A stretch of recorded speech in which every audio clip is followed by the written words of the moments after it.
Hello, I'm Robert Knowles. With me on the panel is Jeff Franklin and Chris Knight from the Real Review 3000. How are we doing, gentlemen? I'm doing well, except for the crink in my neck, pain in Yeah. my back. Well, yeah, I've got a list. Although I will do an unsolicited thing. Shiatsu massager, awesomest thing in the world. Anyway, And I'm doing fine, other than being sleep deprived. well, yeah, Oh. but that isn't that self-induced? It is self-induced, so I will Yeah. take responsibility for that. And welcome everyone. I just got done with a 14-hour shift. I went in 6 p.m. last night, got off at 8 a.m. today, and I laid down for 2 hours. It's 2 hours. Well, I Aren't you ready to understand. go? I've had Turn 3 the coffee hours. pot on. You're good to go. I've had 3 hours sleep in the last 34 hours. All right, quickly before we get to the topic at hand here, we have Mary's Game Room first in chat. Welcome, Mary. We have Jeff Franklin, Professor Brainy Specs. We have John DeMarco, and I'm gonna completely destroy this name. Aravic. Sonder? Aravic Yeah, there we Sonder. go. What he said. Welcome to the chat. Sorry, I'm bad with names. Today we're going to cover kind of prelude into tomorrow's radio show. Tomorrow's radio show is going to be the assassination of Kennedy. So today we're going to kind of go a little bit more in depth and explore it a little bit more.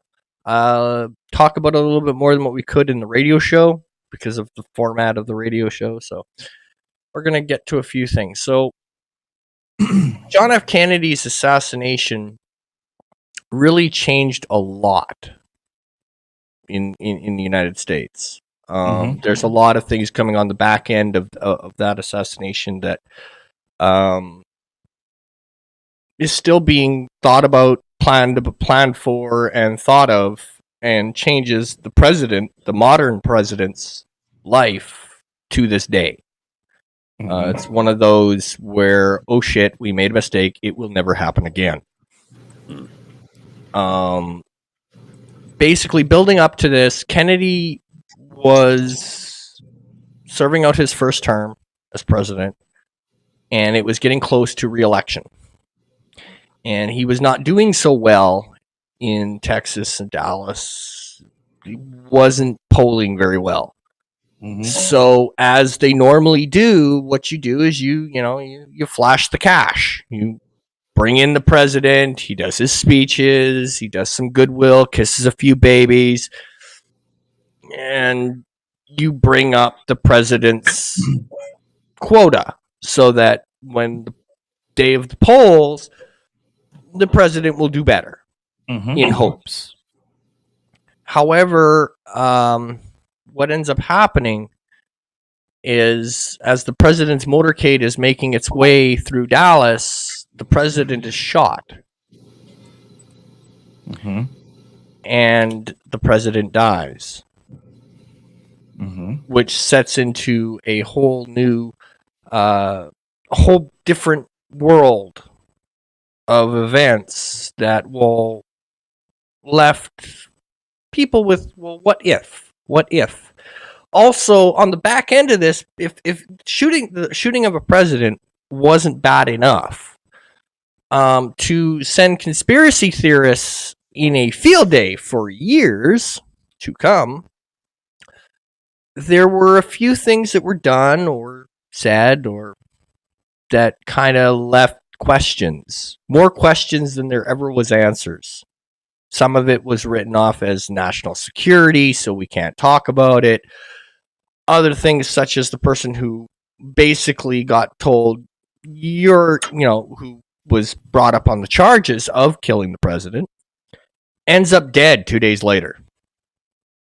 And the very fact that the person who did it, who ends up killing the guy who killed Kennedy, is shot while in protective custody. Which, of course, is a conspiracy theorist's dream. Because then everything goes wild, right? It's got to be an inside job. If they could get to Oswald, it's an inside job. Oswald now with certain crew, he's a patsy. He was the fall guy. He was the one they were pinning it on. There's no way he could have done it, et cetera, et cetera. Was there 2 shots? Was there 3? Was he shot by his own limo driver, et cetera, et cetera, et cetera? And so I know that Chris, I'm going to let you go on a little bit of a tangent here, because I know the shooting of Oswald is something that you know a lot about. So, and we don't cover it in the radio show. So I think I'm going to we're going to jump ahead and let you kind of dive into that and go from there. Okay. Well, I mean, in the grand scheme of things, when looked at as it was happening, it was very chaotic. People were like, what the hell just happened? We just watched. I mean, Oswald was shot on live TV. Live TV in the 60s was a rare thing. Most things were taped, but events like the president being shot, things like that, garnered live TV need. They caught Oswald's assassination himself on live TV, and it was done by Jack Ruby. Now, Jack Ruby was a local nightclub owner. So outside of things, as the national picture was being developed, things came out. Jack Ruby was a part of had mob ties. Everybody knew that the mob hated JFK. And now you have the guy who's being accused of shooting Kennedy. So people started making the quick tie that mob wanted Kennedy gone. Patsy, guy to kill Patsy, and guy stays quiet because he's a mob guy. He's gonna take it and be done. That's what the national picture was. Dallas, on the other hand, was different. Jack Ruby had his club right around the corner from the police station where Oswald's being kept. He was a regular visitor and literally had carte blanche of what he wanted to do at this police station. He could walk around. All of the police officers knew him. All the detectives knew him. He was a neighborhood guy. Everybody knew him. And it was not thought of that there was any issue with him being in the crowd of people there. Now, after the fact, it makes sense. He claims he shot him because he was a big Kennedy supporter. There's questions about that. He says he was, but most of his voting, I don't think, showed that. I think over the years they've tired into who he was, but he was tied to the mob. Now, if you want to go down to conspiracy theory, if you want to go down that track, the easy thing for most people is to say, no, Oswald didn't do it. The magic bullet comes up and stuff. But I always look at conspiracy theories as the more complicated it gets, the harder it is to actually perform the conspiracy. Because anything that happens, you want to look for the most direct and most plausible that the least amount of people have to be quiet about. And you know the people who are going to be quiet about it are going to stay quiet. Yeah. It boils down to the old law. Keep it simple, stupid. Yeah. I gotta look up names here. Excuse me. But yeah, there's the magic bullet. There's the theory that because when the president shot, when the shots ring out, the driver is seen to slow down as they're coming down that thing. The limo appears to slow down, like they're waiting for something. Like the driver knows the shots are coming, and maybe the motorcade's moving a little too quick, so he's got to slow it down. And so the theory was the driver was in on it. And then there's even a theory that you see in the footage, which wasn't media coverage. It was it was the equivalent to the guys with a cell phone video camming something, right? That's what the footage you see in all the reels where you see camera footage. It's not media coverage. The media was either at the destination or following in cars behind Kennedy. there was no live coverage of the motorcade. No, that there was wasn't. everything they got out on that was taken by home video, which Yeah. in and of itself, I think one of the reasons why the Kennedy assassination was so ingrained even in people our age's heads is because our parents talked about it. This is a moment that if you ask anybody who was alive during it, who was old enough to remember it, they're going to tell you exactly where they were. It's like us here. We can tell you exactly where we were when 9/11 happened. You will never forget where you were. But yeah, this was home video. So in the 60s, home video was, for lack of a better word, taboo. Nobody could afford it. And those who could afford it, they didn't take video of this. This is two different people who took home video of something that was a moment that they were just, hey, look where I'm at. Yay, me. I'm down here and seeing it. These two different angles that we have of this assassination weren't even designed for history. And now they are a part of history. They are in the Library of They're Congress. in every documentary. They're in every documentary. They're in every media post on this. And it was just some guy sitting, it was two people, and they were just filming their day out, and they happened to catch a president getting shot. Well, it's amazing they were both there together. Mm-hmm. How rare having a home camera like that. Well, part of the conspiracy even brings them in. Not that they were absolutely a part of it, but that people convinced them to take cameras down there. They said, hey, it'd be cool if you go down there, you take cameras. And they actually suggested different vantage points. Because if I remember right in their depositions, they stated that they had been told, hey, your best vantage point is over here. And then I'm trying to remember the lady's name. She was told also where the best vantage point was. And also because of police and stuff like that, they could only be in certain spots. So they were told this is where you can go. But they were told, two different people were told to go two different places.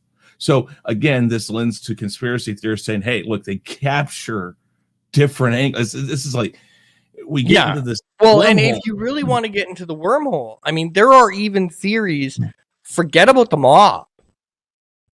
The one that, and Mark brings it up in the chat, the one that really blows people away is the fact that it was Johnson.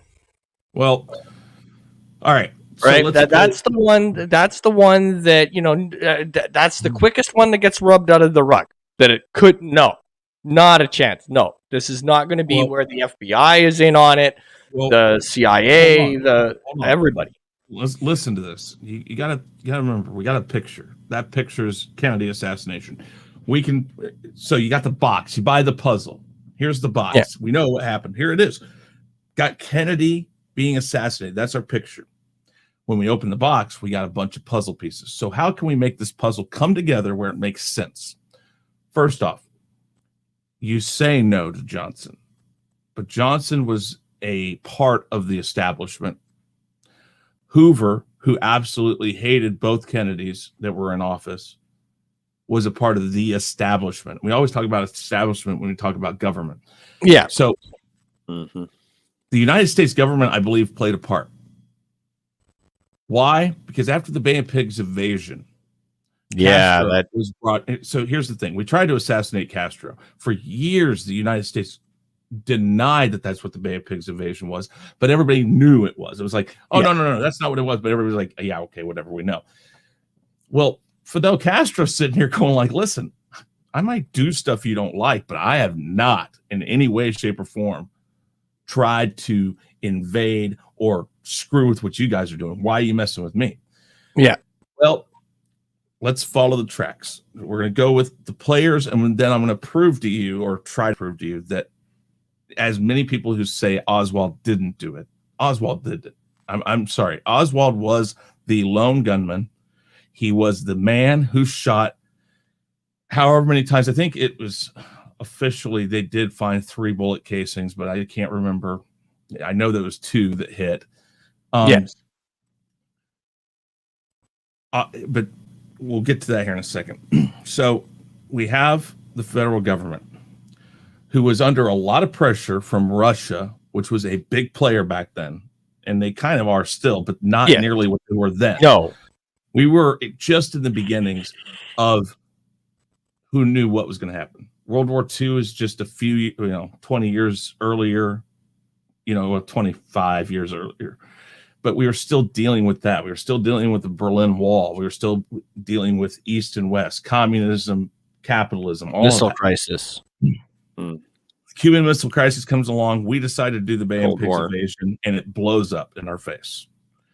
Becomes national and worldwide news that there's been this attempt and that the federal government of the United States is supposedly behind it. Add in the mob. The mob did not like Jack, but the mob didn't like JFK either. They just didn't like John or Jack. They were big time, hated them because they were being literally hunted down.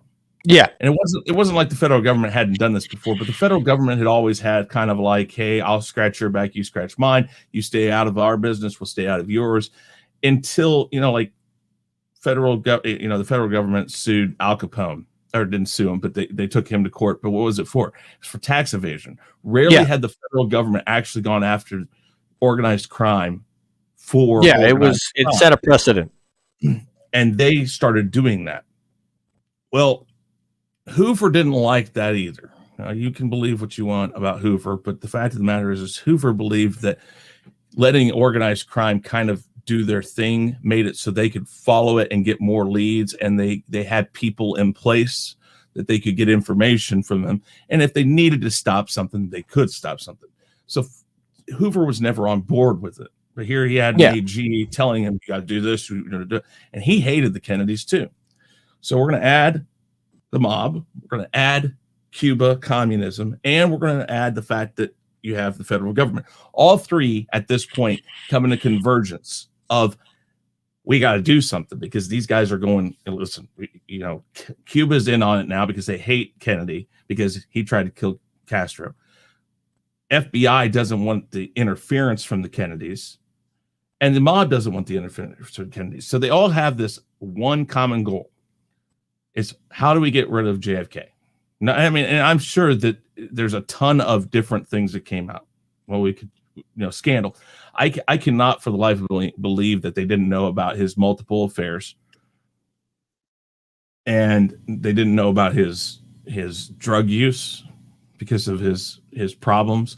But Giancanas and Roselli's are the two big names that come up. Giancanas actually left the United States because he had a pretty big warrant and a big case that he could have been brought up on. He left the United States and went to Cuba. So we can tie Cuba to the mob here. Yeah. Now, we have to go there. Now we know that we can tie Cuba to the mob. We know that the FBI had ties with the mob in certain ways. And another way that I can prove that is that when you got Hoffa, who disappears, and the FBI to this day still lists him as a missing person and still supposedly is looking for him, I think that was a big show that it was beneficial to both sides that he just not be there. So you can kind of tie the mob to the FBI, which then ties them to Cuba. And now how does Oswald fit into this? Oswald went to Russia, wanted to defect to Russia, wanted to go to Russia and become, he was a socialist for the Socialist Party, for communism. He believed in that. And Russia, because of things going on between them and the United States, didn't think it was a really good idea. Probably didn't trust him, probably thought, well, hey, you could be here to try to get something from us or secrets or something. So they sent him away.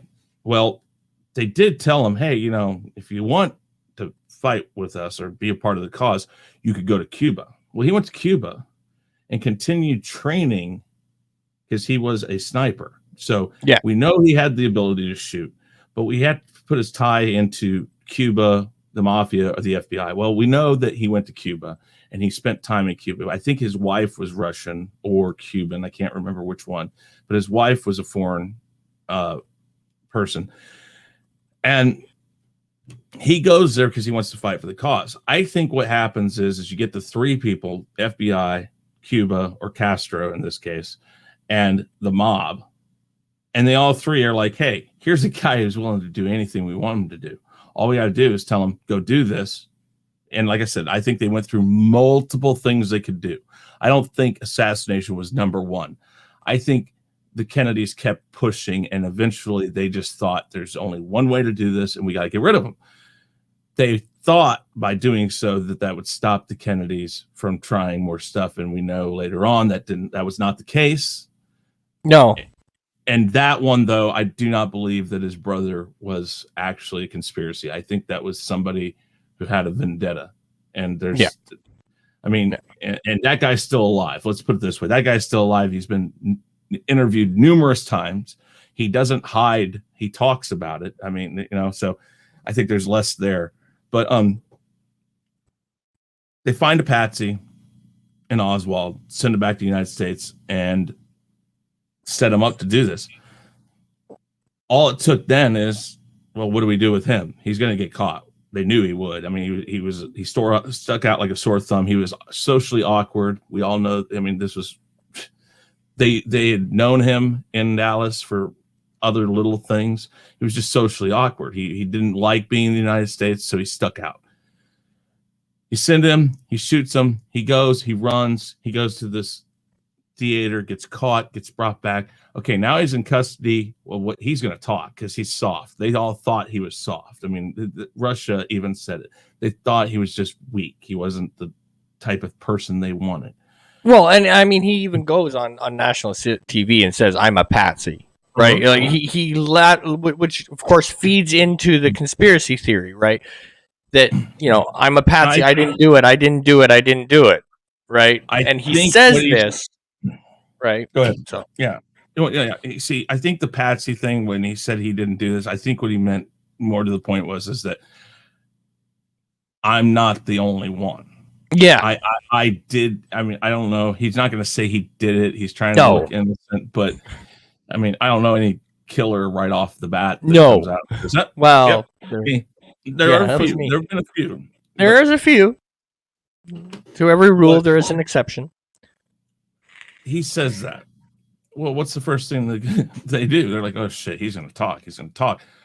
Well, mob has a guy right down the street. They got to know. Somebody calls the main bosses wherever they're at and says, hey, we got a guy here. We got our hands in the door because we give him money. He pays us for this and that. We'll talk to him. Maybe he'll go do it because he can get in. He has access. Okay. They do that. You get Jack Ruby to do it, and Jack Ruby's a company man. He's not going to say shit. So he does it. And when did he die? He died in prison. I mean, that's the thing. It's like, who does that? And literally the moment he does it, he went silent. He never talked about it. Yeah. Listen, you kill somebody, you'd at least say, hey, I loved Kennedy or something. Yeah, he died in 1967 at Park. Well, there you go. That's called karma. Parkland Hospital is where he died. But let's see here.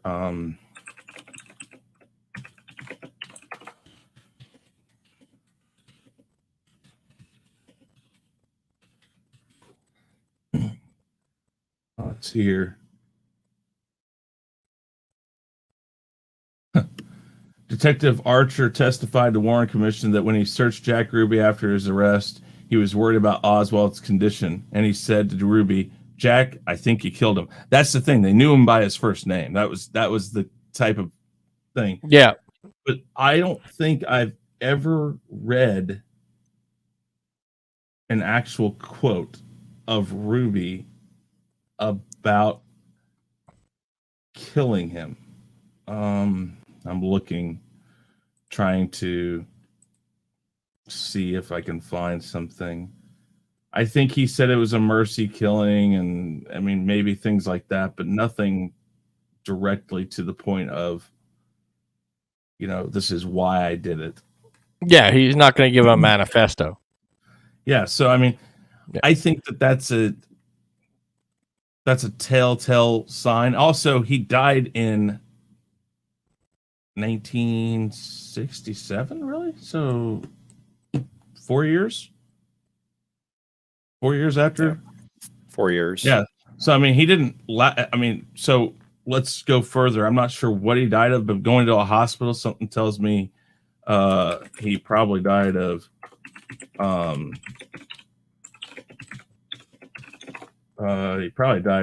cancer. So you can't tell me he probably didn't know already. So this leads even easier down the road of, hey, he goes away, he's not going to be there very long. But I mean, I think the most plausible circumstances is, of course, Oswald did it. Ruby was told, kill him, get it over with. If he's not around, they're not going to question it because all they're going to think is you killed him because he killed Kennedy. And if you just stay and shut up, that's fine. FBI hated him, which is federal government. I don't necessarily know if Johnson did, but I think if Johnson got word of it, he'd just be like, okay, I'll shut up. Johnson looked like a deer in headlights when he was being inaugurated. Anytime I've seen that in a president, it is because it's almost like, okay, I don't believe this is happening. If you look at Donald Trump during his inauguration day, the whole time walking to the Capitol, he looked like a deer in headlights. He was like, what's going on? He didn't expect to win that, you know? So I think anytime you see that, there's something going on. So I'm wondering if Johnson didn't have an inkling or an idea, and he was just basically told, if you know what's best for you and your career, if something happens, you're just going to kind of wipe it off. Congress, of course, did the Warren Commission. There's plenty wrong with there. You know, my father met Kennedy once, and he said that the autopsy photos that they released years later, he looked at him and it didn't look like Kennedy. I've heard that. And I know what people are going to say. Well, yeah, he was missing half his head. He said the face didn't look like Kennedy. So, you know, there are so many things you go into with this, but the Warren Commission basically found out the only thing you're ever going to get, which is that they know who killed Kennedy, which was Oswald. That was all the Warren Commission was for. People want to say, well, they didn't dig deep enough. No, they did exactly what they were after. Did Oswald kill Kennedy? The answer was yes. I don't know. I've seen 100 documentaries on this. I've seen Mythbusters do it. I've seen all sorts of people do it. And there are snipers that say unequivocally, Oswald did it. They said it's not a hard shot. It was not that difficult of a shot. No, it was close range. Like he had a perfect position. And everybody says, you know, oh, the bullets did this or that. They basically said that because of where it hit, bones, things like that. Because the first one, if I remember, I came in on his side. And that's the one that got the, was it a senator or was it the governor of Texas? I can't remember. The one that was sitting in the front seat. It got him too. That was the first bullet that hit. And then the second one, boom. And, you know. And Kennedy slumps over. Yeah. Right. And the bad thing about it is, I think, and again, this isn't about the conspiracy. The bad thing about this is that why it's ingrained in our heads, besides it being that there's the thought process that if you've ever been married, if you've had a loved one, watching Jackie crawl over the trunk and try to collect the pieces of her now dead husband's head. Yeah. I mean, and then the Secret Service member jumping onto the back of the car. Yeah. Mm-hmm. There are statements out there from Secret Service and others that stated that he was still alive. I, to this day, would still question that. Yeah. Like when he gets to the hospital, the Secret Service do go, he was alive when he went in. Yeah, and right, and I think that's more publicity than anything else. That's damage control. We need a couple of minutes to reset. Mm-hmm. They had to have a story. They had to have an answer. Hey, yeah, this is what it. You can't just, you know, president's dead. You know, they've got to have that collaborated front that everybody knows what to say, everybody knows what not to say, and okay, we're in damage control, and I think that's what that was. That was damage control, because I'm pretty sure that before that limo even started to speed up, now Kennedy was gone. Mr. CCDV, what are you talking about with the a Marine that can't take 3 shots in 30 seconds? That's like Bigfoot. It doesn't exist. In other words, the conspiracy theory is that Oswald could not get the shots off fast enough. And sound taken from video that day, they basically narrowed it down to about 8.3 seconds is how long it took him to fire the 3 shots. Yeah. Again, he was a trained sniper. Yeah, I don't doubt that. I think that's what he's hinting at, right? That a lot of people are like, "Well, you can't take those shots that quick." Oh yes, yeah, you can. yes, you can. And I know that was bolt action, but here's the thing: today, in there are still bolt action sniper rifles. They have multi-fire ones now. Bolt action, when it was the only thing, that was training. You trained and you trained and trained. You wouldn't even take a shot until you could go like, you could literally load or be ready. I mean, clips, of course, all that stuff. Yeah, you had to prove. I mean, if you were well trained enough, you could send. If you go back World War I, they were sending rounds down range almost as fast. If you had 6 guys, you're almost as fast as that Gatling gun. Almost. It's just the Gatling gun had more bullets than the 5-round clip that the Lee Enfields had. All right, and then so we'll go one step further about the whole pop culture aspect of this. We have what was it? JFK, the movie with what's his name? Oliver Stone, the movie that of course has been ripped to shreds, but hey, whatever. There's Filter. The group Filter did a song called "Hey Man, Nice Shot," which was about presidential assassinations. Yeah, that was about the ramifications of presidents Lincoln and Kennedy being killed, if I remember right. It was what that song was about. And like I said, this keeps going. This will never affects go the away. modern president to this day. The president, ever since Kennedy, is not allowed in a convertible. No. The president will never ride in a convertible since Kennedy. The presidential limousine, they do not use private limousines. They don't. It doesn't matter where the president is, whether he's in the United States or he's in Europe or he's in Japan, China. The Beast, which is what the presidential limo is called, the Beast, travels ahead of the president. It is flown ahead of him. It is his car. They have, I think, two sent all the time. They have 2 different motorcades that they have ready to go. When there are plenty of times when you see the president get in, but there's even plenty of people that claim that after they drive away from where there are cameras, that they'll stop, transfer the president to another motorcade. And it all depends on what their intel tells them. If they think that there's danger, they might do that. It's theatrics. The whole thing is very theatrical because, for instance, I think they still use Cadillacs. At one time, they used Lincolns. They went to Cadillacs. Cadillac will send them what people I've heard call a mob special, which is a reinforced body, reinforced paneling, and stuff like that. It gets sent to the federal government. The federal government then sends it to a place which, if I remember right, they still don't tell us exactly where it's at. There have been videos of it being done.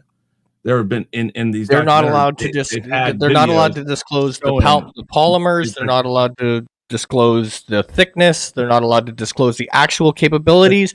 You can assume, but Yeah, no. They add to it. Yes. So nobody knows what else is added to it. But the fact is if you look at the car itself, you can tell how crazy that is. And now they use SUVs and all sorts of other things. I mean, it's Yeah, the presidential limo is something that it is not something that, like if he flies to London, they're not going to be using a private London car. They're going to use the Beast. His car is flown ahead of him. it goes ahead in a cargo plane, an Air Force cargo plane. And all other pieces of it. Anything that is not the president, the staff, the press corps, that's all on Air Force One. And then everything else is on this. I don't know what they use now, but it's a transport for the Air Force. They fly everything else. Yeah, and but that was because of Kennedy. They do not use any other car but the one that is approved for the president. The Pope does it too now. Pope they tried to assassinate the Pope, but they gave him a bubble, so now he has the Pope bubble. He has the Pope mobile. We won't get into the facts that why does he need a bulletproof bubble around him if he's God's main man on earth. I mean, I'm getting into that. Yeah. We don't need to get into the theories on that one. Although I think the modern Pope might need it. He might need to borrow the Beast. But which would be actually apropos, because if you follow the Pope mythology, he's supposed to be the mark of the beast, this one. But anyway, let's just carry on. Let's not get into that, or we'll be here all day. Before we get too far into this, I do want to, and this is kind of a cheap plug, but I do want everybody to have a fair shot at this, so I'm going to bring this up, and I will bring it up every live stream. You buy expensive plugs, they wear out over time. Yeah, so it's just easier. So, in the store, which is in the description, and the bot has been throwing it out, is the memorial mug to Doom. It will only be in the store until the end of April, and then I'm pulling it down. It was only going to be a limited run, so this mug will only be available until the end of April, and then I'm pulling it off the store. It was meant so that people who knew my late co-host could grab something to put on their shelf or what have you. But again, it's only going to be around until the end of April, and then I'm pulling it out of the store. So if you would like one, grab them quick, because they won't be there after April. And there's my little my little shill stick for that. And while you're there, you can also grab that one. Very nice. Hey Thomas, what's going on? Hey Thomas, welcome, Thomas. I think people, I mean, maybe today, maybe people like us, we know this, and I know some people do. Yeah. Mark, you're right. You can talk JFK conspiracy all day. I mean, I'm sure there's a conspiracy out there that aliens did it. I'm almost positive that there is. If you ever get a chance, I never did it. My father did, and he said it's just crazy some of the stuff that they had to look into for the Warren Commission, because the Warren Commission book is like that thick, and millions of dollars of taxpayers' money went into it. It's a good book, I guess. Not, but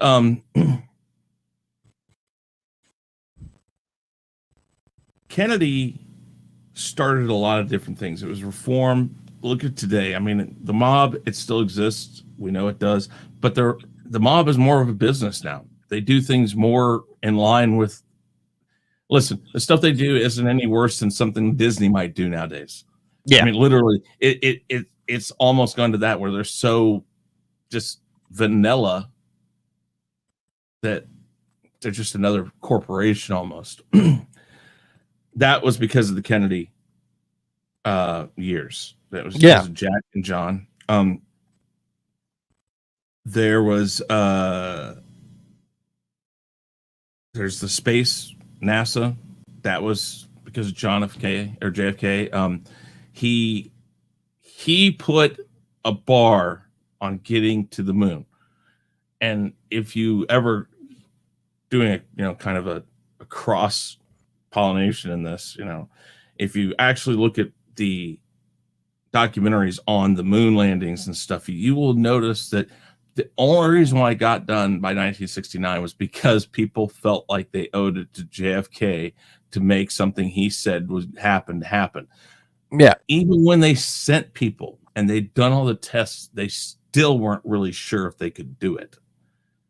Your phone today has, if I remember right, I've heard 1 million times the computing power of the first manned space mission, or the first manned and the first moon landing.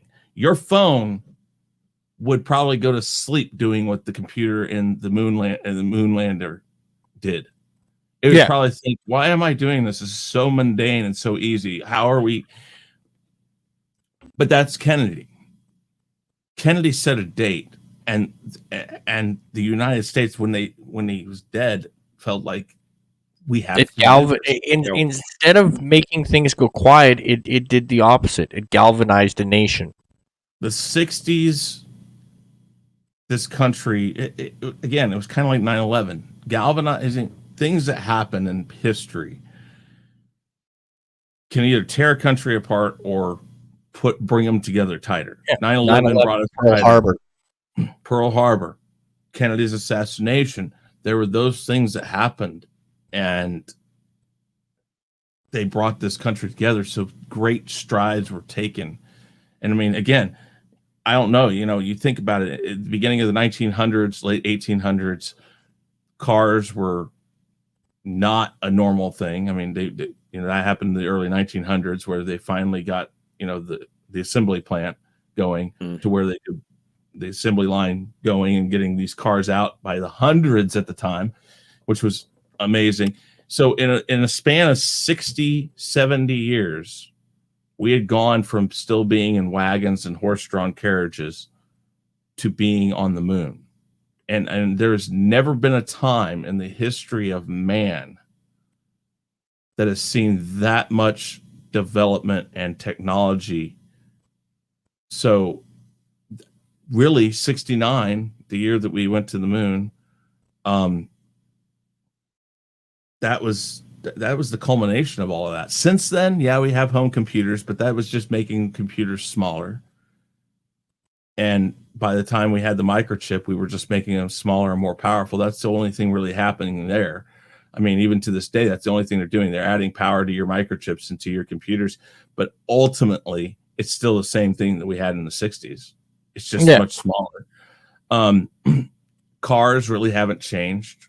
So, you look since 1970 or so, nothing majorly has changed. In fact, the one major change, especially for the space program, which was the shuttle, it was actually a downgrade because the shuttle was never designed to go past Earth's orbit. And even people in NASA said it. They said rockets are the only way we're going to get to another planet. And that's why we've gone back to them now. I mean, we ditched the shuttle program after roughly, about 20, 25 years, something like that? About 25. Maybe about 25. Yeah. About 25. So basically, the three of us here, I think, we saw literally every shuttle mission in our lifetime. And so that, that's just, now they're going back to what would have been considered antiquated, but those rockets do it. And now we're starting to see things that are different, like rockets that not only will take somebody out of the Earth's atmosphere and past its orbit, but will land and be reusable. So now we're starting to see the same things again. Although I saw a video the other day about bringing back space planes like the shuttle, only more advanced, more powerful. So we'll see. I think they need to focus on both. One is for further exploration of space for man. I agree. But there is still the need for orbital science, because we can take things up to the International Space Station, which there's another thing. That International Space Station is the third one now. There was Soviets had the first one, then we built one, and then this is an international collaboration between multiple countries. But that one is, I think, about 10 years from its lifespan, if I remember right. These things don't have a long period of time. And well, we had Skylab in the 70s, and then there was Mir. Yeah. So, I mean, but again, going back to the story at hand, that's all because of Kennedy. These things that you and I consider normal every day. You know, nobody our age, when we were watching the shuttles go up, oh yeah, it's cool. It's like that.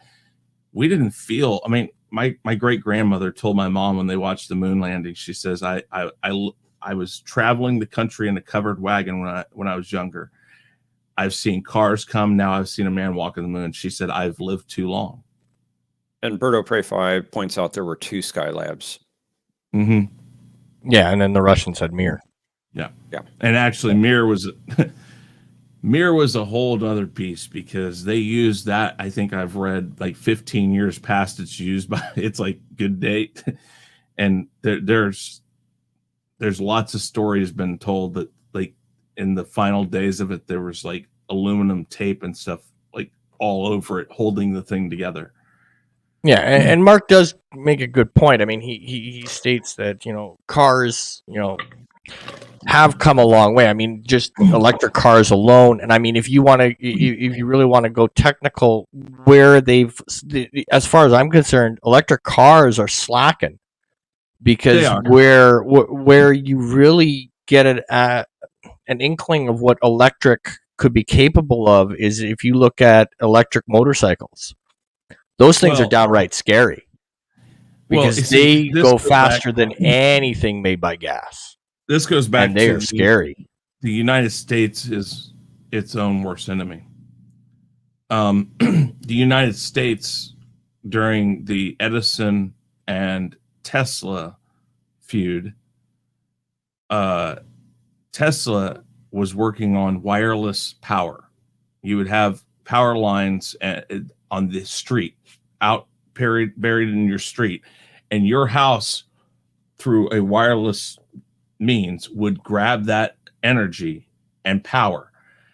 Just last year, I heard that they are about to start that in some city here in the United States, like 80 years after the fact, or something like that. I don't know. I'd have to go back and get my dates absolutely correct, but they had it. The government didn't want Tesla to do this stuff. They made him look like a crazy person, and now they're going back to it. Look what we're doing with the space program. We're going back to it. The reason why electric cars aren't as far as they are is because the federal government has not backed it. If the federal government threw money at the electric car program, it would be figured out. You'd have much safer, better batteries.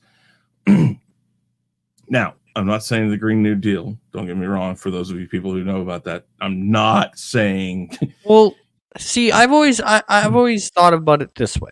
Electric cars are great. Here's the problem. It's not so much even that the technology isn't there. The technology's been there. The problem is infrastructure. Infrastructure isn't there. The infrastructure to have everyone go electric tomorrow isn't going to happen, because you can take a fuel car and you can go coast to coast right now, as it sits. You cannot take an electric car coast to coast unless you have a lot of planning and a whole hell of a lot of resources behind you, because the infrastructure is there for what we use. Yeah. Right? The infrastructure, it's the same thing as power. It's the same thing as everything else. The infrastructure that's built is what's easiest, what we use. The rest is going to take time, money, and building. And quite frankly, that's not going to happen overnight. But again, Bird has a good point. He says that no one wants to wait an hour for the car to charge. Yes. For the battery to charge, or 36 hours at home. This is yes, there are those things, but these are things that could be fought. But the first thing most people have to realize is, the people who buy electric cars need to realize is that you think you're saving the planet. Your power for that car is still coming from a coal plant, more than likely. Your batteries, when they die and when you have to repair a car, they do not disintegrate. They sit there and leave toxic chemicals in the planet. Mm-hmm. A true green car is, hydrogen is about the only thing you could go to that might be fully clean. And even then, you're talking about metals and stuff that a car is made out of. Metal, Fun ones. Have you? To give you an idea how crazy some of the ideas are. Speaking of cars, anybody ever seen the one that was created by a nuclear reactor? That sucker is, oh my goodness. Could you imagine a head-on collision? Now, the scientists say that if they have a head-on collision between two nuclear-powered cars, there will be no reaction. I don't believe this for some reason. I have a hard time believing that 100% of the time, under every circumstance known to man, that if you have a head-on collision between two cars that are powered by a nuclear reactor, there will be no issue. Scientists are also the ones that told us that the trouble safes at Chernobyl and 3 Mile Island were never going to fail. Yeah, oops.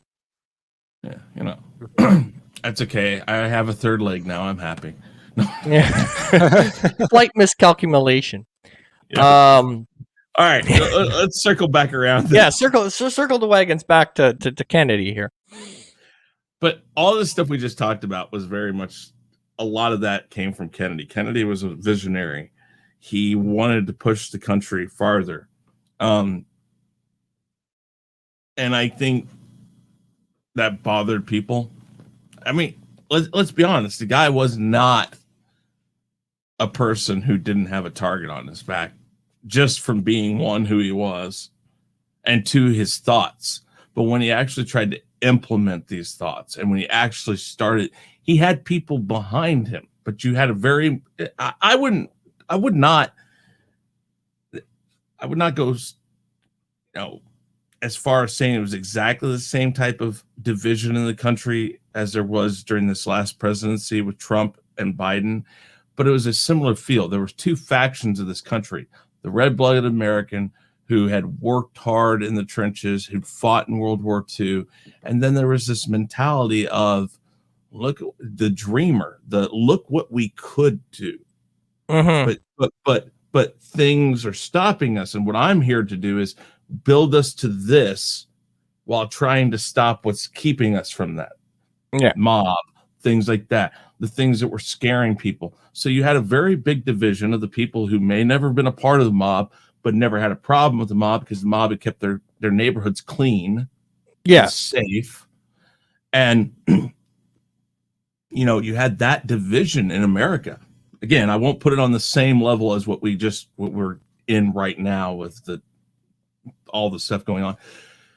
But you did have civil rights. So there are a lot of parallels to then and now. Yeah. And quickly before I ask the final question, because I kind of want to ask what gets asked at every documentary I've ever watched. So I'm going to see what the panelists thinks. But before I do that, I'll comment on what Mark says. Mark says that going back to my nuclear powered cars reaction, he's like, yes, it has happened where two things. The problem I have is with everything that gets manufactured. Yes, Cadillac, Dodge, Ford, Chrysler, the big companies, they're going to produce a product that, is safe. The problem is when you start manufacturing stuff, you get the knockoffs. Mm-hmm. And it's the knockoffs I worry about. Right? So that's where I get, a little, let's not exactly be all that gung-ho on this idea of mass producing this crap, because with everything that gets mass produced, you get the knockoffs, and the knockoffs are never as good as the original. No. So that's just my thoughts on that. So now let's move to the final question I'm going to ask each member of the panel. I'm going to start with Jeff and then go down to Chris. Okay, so in the realization where we are right now, Kennedy's legacy and the way Kennedy is viewed as a president is one thing. But if Kennedy hadn't been assassinated, if Kennedy had been allowed to run through term and then go to the polls and either win the election or lose the election, whatever the case may have been, do you think we would look back on Kennedy the same way if he had been allowed to live throughout his presidency? Or do you think that a lot of it is because he's died, so a lot of his negatives are overshone by the fact that you don't speak ill of the dead, and it galvanized a nation behind him? So if you say that Kennedy was wrong, well, then other people were wrong, and that can't happen. So do you think that Kennedy would be looked at the same, and his presidency would be looked at the same, if he had been allowed to fulfill his term, or would it be different? Well, I don't think you can see it the same. Different events happen. You're going to have a different opinion of that, period of time and that man. I really think there's been a mystique built up behind this president because he was assassinated. Part of the country really did love him. He had some great ideas to push the country forward. And I think because he was assassinated, because he was killed, he was kind of a martyr. And people got behind the message that he was bringing to the country and made it happen. If he hadn't been assassinated, you wouldn't have had that. And maybe his goals for the country wouldn't have been reached, or maybe not reached as quickly. So no, I think he would have been looked at differently than he is. That's my short answer. Okay, Chris. I don't disagree with that, but I would say that we actually kind of have, and by no means, please do not take this as I'm trying to compare him to Kennedy. But we kind of have seen both sides of this coin. You have Kennedy, who was killed and galvanized the country, brought things to a point where we went to space. I agree with Jeff. I don't think we would have gone to space as quick. I'd say mid 70s might have been when it was. There would have been not as much need. And by the time the 60s were done, he would have been out of office. And we know how that it is. One president gets a dream and says, hey, this is what I want. This is what we're going to do. And even after 8 years, some of these presidents, they just don't quite get there. And then the next president comes in, and what does he do? He signs 5,000 executive orders and just changes everything. And now we're back at square one. That's the modern president. Well, it is, but it's happened many, many times. I mean, it's always, that's not my fight. I'm done. I mean, even if, I would say, even if, let's say, Trump didn't run again and another Republican president came in after Trump, I don't think that president would have fought for the wall as much as Trump wanted it. It isn't just which side are you on. It's just a person. If that person's ideas do not line directly up with the president before them, rarely do we see those things get done. We would have been far enough along in that process, they would have finished it. But there just wouldn't be the need to get there. So I don't think the space program would have happened as quick. I think people our age might have seen the beginning of the space era. Maybe, because there was Russia and we were in a fight against Russia, but I think that was still brought on by Kennedy. Kennedy made us want, America, red versus us, all this. There was a lot of that going on. But I still think it would have been at least 2 to 3 years later. But we had Clinton. I'm not saying he was Kennedy, but Clinton had 8 years. He was loved by a lot of people. A A lot of people look back and say, hey, he gave us free health care for children. He wanted to give us health care for everybody. He wanted to do this. He balanced the budget. He did all this stuff. But we know that he was a womanizer like Kennedy. He had an affair like Kennedy. Of course, Kennedy had multiple. We don't know how many exactly Clinton had, but we do see that. And we do know that even though people still like him to this day, that those are always questions that come up. They still do documentaries with women that they claim that he was actually sexually abusing them and doing things that, you know, so we see that. I think that's what we would have seen with Kennedy. Even if it was 10, 15 years later, he would have still been alive. Then we would have known all the stories, because as time has passed, we've gotten all the stories of the women, Marilyn Monroe. We know all about this stuff now. We know this. We know about the drugs. This would have all come out, and he would have had to answer for that. They would have brought him in on interviews. Well, we know this and this. What do you have to say about it? We didn't get any of that with him because, like you said, you don't speak ill of the dead. So now everybody knows who Kennedy was behind the scenes. But much like I always say, I really don't care if my president does a lot of that stuff as long as it doesn't affect him running the country. But people judge on that. So he would have been able to be judged had he lived. And, you know, it's come out basically, we know that his father all but bought the presidency for him. You know, there's just all this stuff. On the outside, the Camelot image was beautiful and pristine. On the inside, it was very dirty and grimy. And we don't question that, though. We don't talk about that because we look back and we say, look at what happened, though, because of Kennedy. If he doesn't get killed, if he doesn't get assassinated, even if that stuff happens, it doesn't have as much meaning. I mean, think about it this way. Johnson gets no credit for that. None. But he was president. He could have stopped everything. He could have said, no, we're not dealing with space. We're not doing this. We're not doing that. He kept that dream alive because it was for Kennedy. If you don't get that and you let him go, I don't think I honestly doubt that anybody would put Kennedy on a high level. I almost say the same thing, and even though we go way back, and we're going way back, I'd almost say the same thing about Abraham Lincoln. What's to remember about Abraham Lincoln?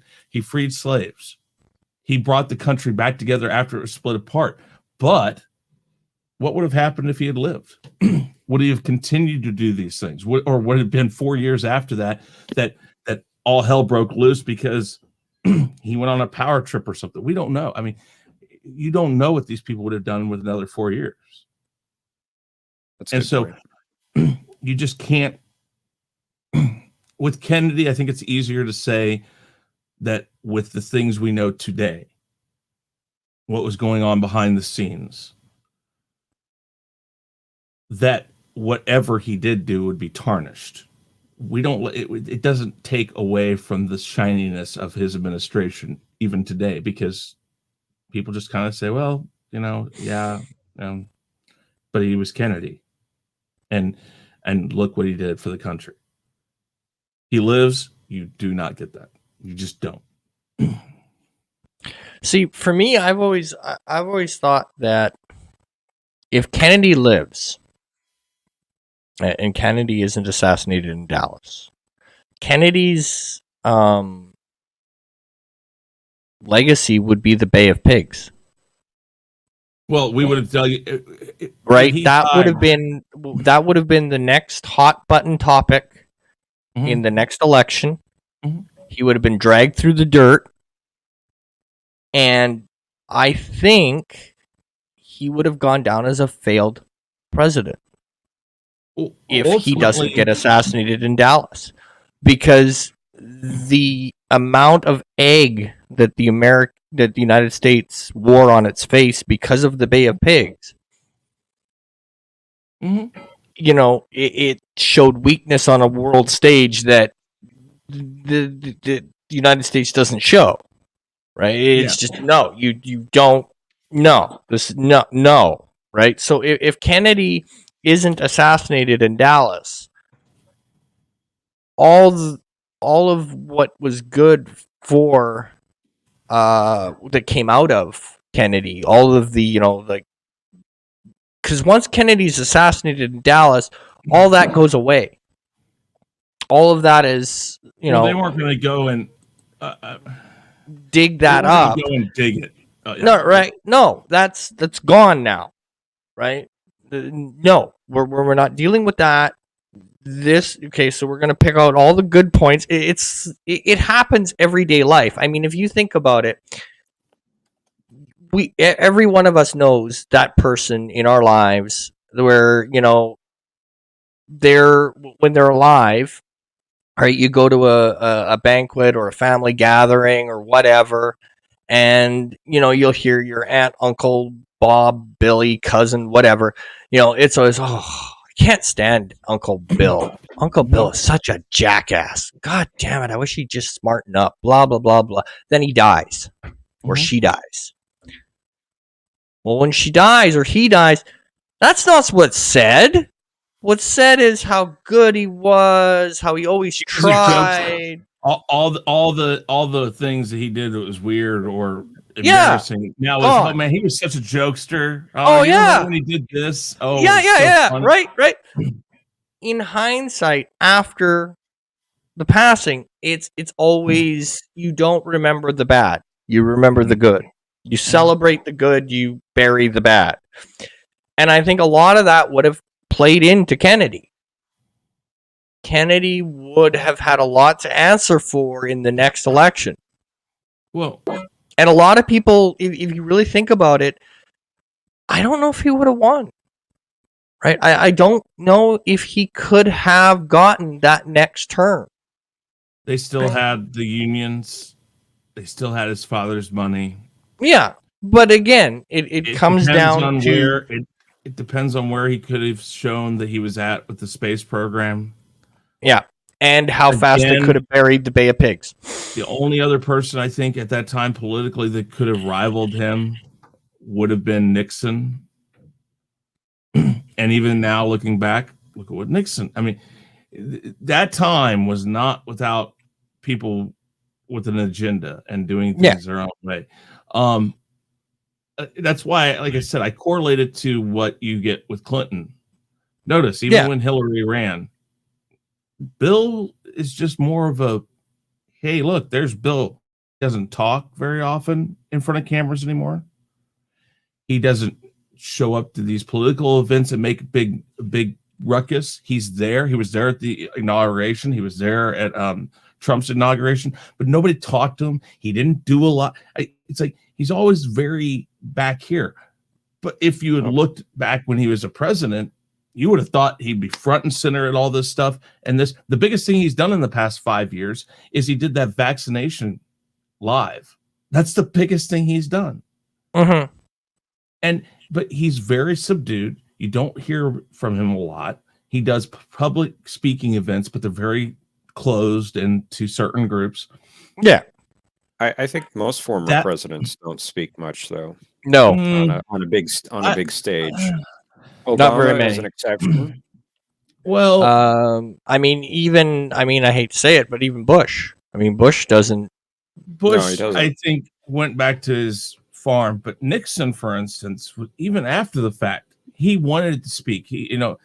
Carter still speaks on lots of different things. Yes. Reagan, when he was still alive, but that's Bush Senior. It's a different generation too. Well, what I'm saying is that I think Clinton was because of the scandals. Mm-hmm. It was easier for his wife's career if he was not front and center. There was a reason for that. And then Bush just wanted to go back to ranching. He had done his bid. And think about it. He went through 9/11. And again, I'm not a Bush supporter, but I'm definitely not a Bush hater. That's what I am with a lot of presidents. I don't love you. I don't hate you. I look at you and say, you know what? For Bush Jr., he had crap thrown on him immediately. And you know what? If you want to get on him for it, I'm sorry, you're wrong. Again, I don't agree with everything he did because of it, but whatever. Bush, after that 8 years, was done. he'd been criticized about Iraq. He'd been criticized about Afghanistan. He'd been criticized about everything out there. He just wanted to go back to his farm, and he still he talks about it still to this day. He's like, I like driving on my farm. Do you know that after a president becomes president, they're not allowed to drive outside of private property ever again? He drives his whole ranch as much as he can because he likes driving, but he can't. If he goes off property, the Secret Service and his security detail has to take him. Yeah. A lot of that, but though, like you said, a lot of that comes from Kennedy. Kennedy. But I look though at this, and I look at Clinton, and I say that's where Kennedy would have been, no matter what happened. Even if he had gotten reelected, as time went on and things had gotten more and more tarnished and more stuff had come out, he would have shrunk back and back, and they would have been in some house in the hills somewhere, back in Martha's Vineyard, and never. But I think at the end of the day, I don't think we would look back on Kennedy the same way we do now.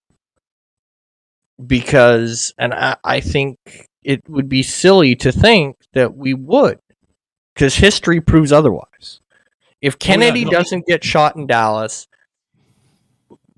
it doesn't matter if he got another 4 years or not. It doesn't matter. Again, like you said, enough happened in that presidency that he doesn't.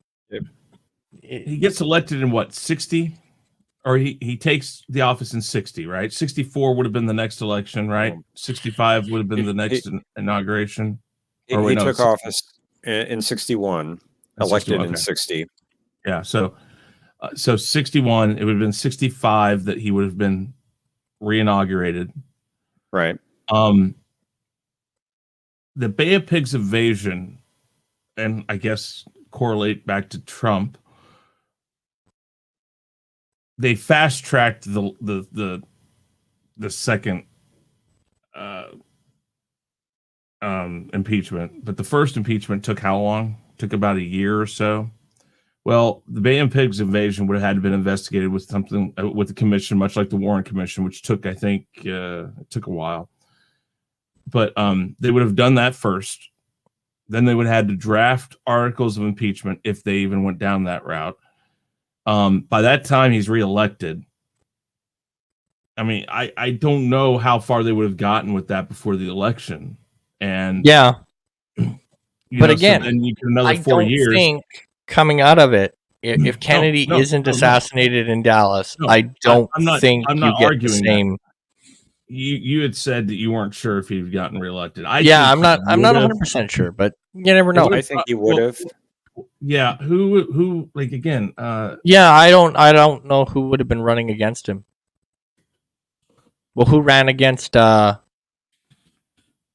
his replacement? Johnson. That's a good question. Yeah. Barry Goldwater. Oh yeah. Yeah, no. Okay. No. That's my Kennedy point. wins.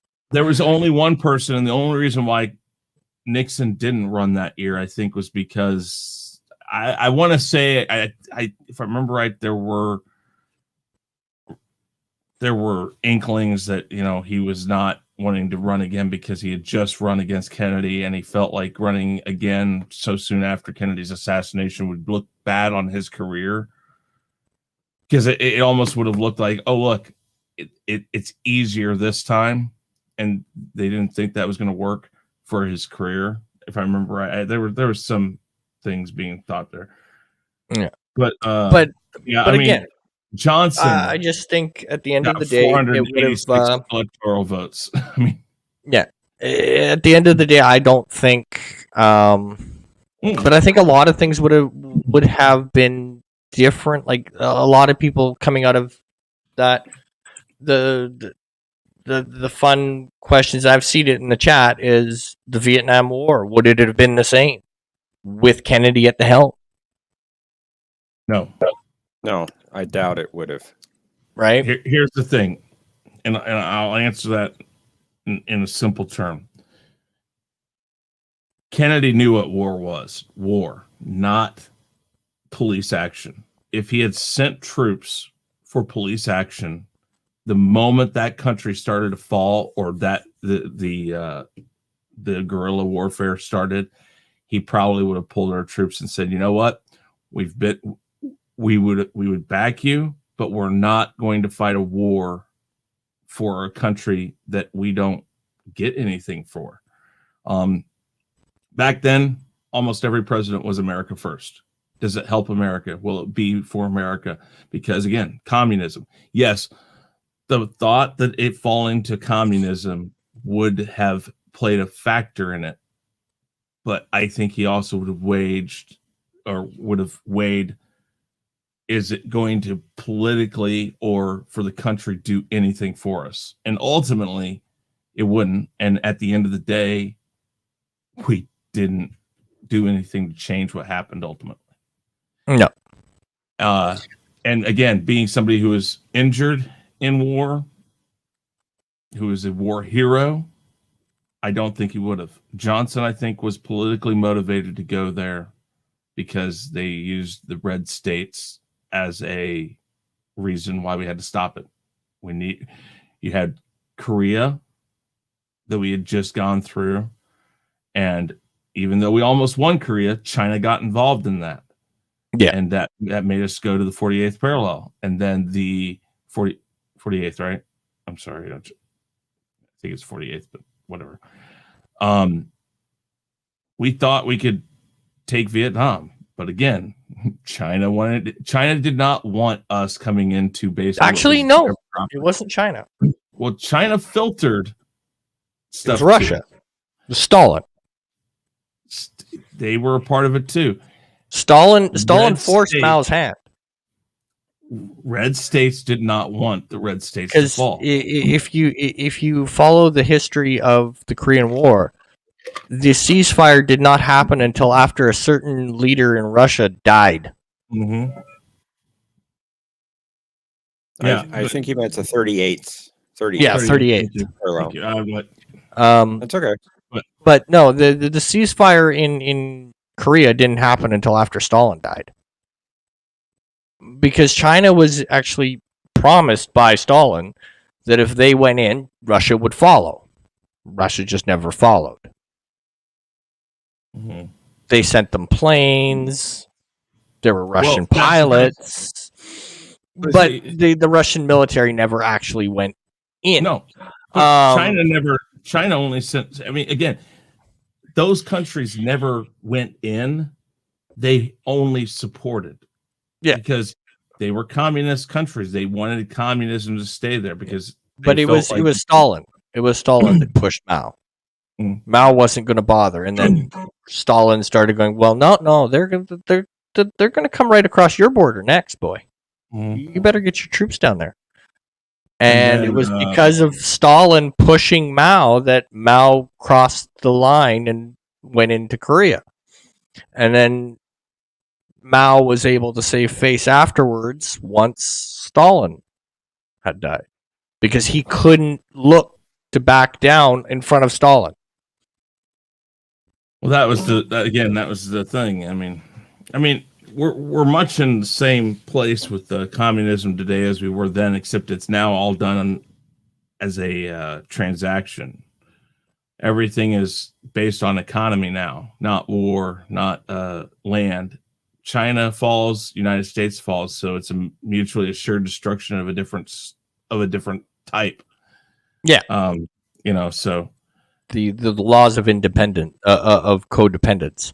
Mm-hmm. But with that, I want to thank my panelists. Thank you, Chris, for joining us. Thank you, Jeff. Thank you, Chris. Well, thank you. And as Richard would always say, thank you and good night.